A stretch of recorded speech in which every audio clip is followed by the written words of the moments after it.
Thank you, Surendra. I find that Surendra's titles tend to be a bit provocative and sometimes very ambitious. Gandhi, Thoreau, and today's political agitations.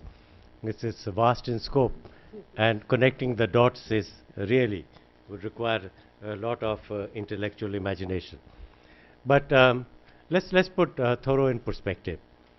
Um, According to Gandhiji's autobiography, he first read Thoreau's essay on civil disobedience in 1909 when he was in prison in South Africa. And it was like a thunderbolt for him. He was struck by the phrase civil disobedience because he was trying to find the right expression for what he was going to do. And he thought he found the closest that he could get. Because many such things had been suggested before, passive resistance and so on. But civil disobedience struck him as something that he actually was thinking of. But it was still not good enough because eventually it became satyagraha. That was the term he settled on. Now there are many similarities between Thoreau and Gandhiji.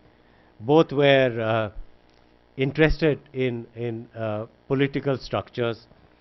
Both were simple people. They loved the simple life. They had simple clothes, simple food, and both were geared to the greatest good of the community and wanted to serve society.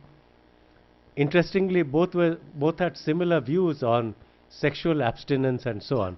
So there's many things that united them together. But let me also point out that we shouldn't exaggerate Thoreau's influence on Gandhiji, because Gandhiji received his wisdom from many sources, and the most important source was what he was born with.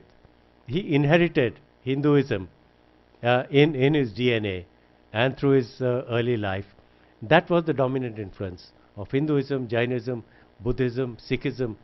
These were the dominant influences on Gandhiji's life. But at the same time, he drew inspiration from others because Gandhiji was open-minded. And he had this passion for understanding other religions to find out if there was a common ground. And therefore, he looked to Christianity, he looked to Islam, he looked to Judaism, and absorbed certain elements. And in that sense, he went to Thoreau for a certain sustenance for what he was doing. But to tell the truth, there were three dominant influences from outside on Gandhiji's life. Thoreau was one of them. The other was the English writer Ruskin, John Ruskin, and the Russian writer Leo Tolstoy. The three of them actually shaped not his basic thinking, but shaped the expressions that came out in what he was shaping as instruments for India's liberation. Now, this is what Thoreau gave him. The civil disobedience was actually what led to the term satyagraha and the concept satyagraha.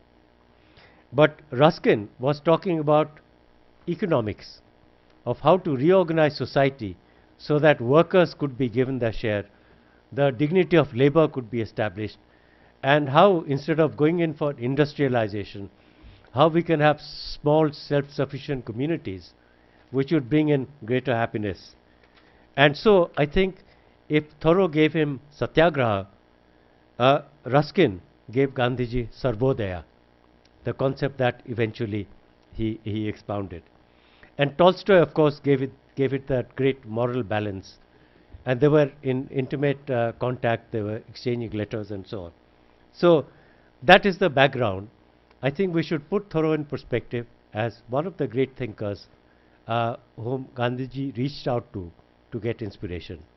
But he didn't take Thoreau's ideas to its logical conclusion, because as Surendra quoted, that government is best that doesn't govern at all. I mean, that is certainly not practicable, and certainly not what Gandhiji had in mind. Now, are these ideas practicable in today's situation, especially in India? I don't know. I personally, I am not intellectually equipped to say that they are, because as I see it, We don't have a satyagraha type of situation in India.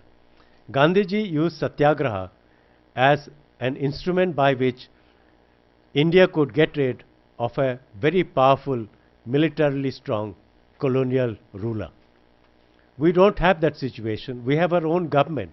We have elected the government. You may be unhappy with the government, but you're the ones who are voting these members of parliament. And when you are expressing your dissatisfaction, it is not against a colonial occupier, it is your own people whom you have invited. So I'm not so sure if you can employ satyagraha against the government or any such thing. But I do think there is scope for Gandhiji's thinking in the sense that the young people who have come out to agitate at Jantar Mantar and at other places, there is an anger, there is an aspiration, there is a desire for change. And it was this kind of spirit that prevailed when Gandhiji came back from South Africa. And people are struggling to find an answer as to how to drive the British out and make India free.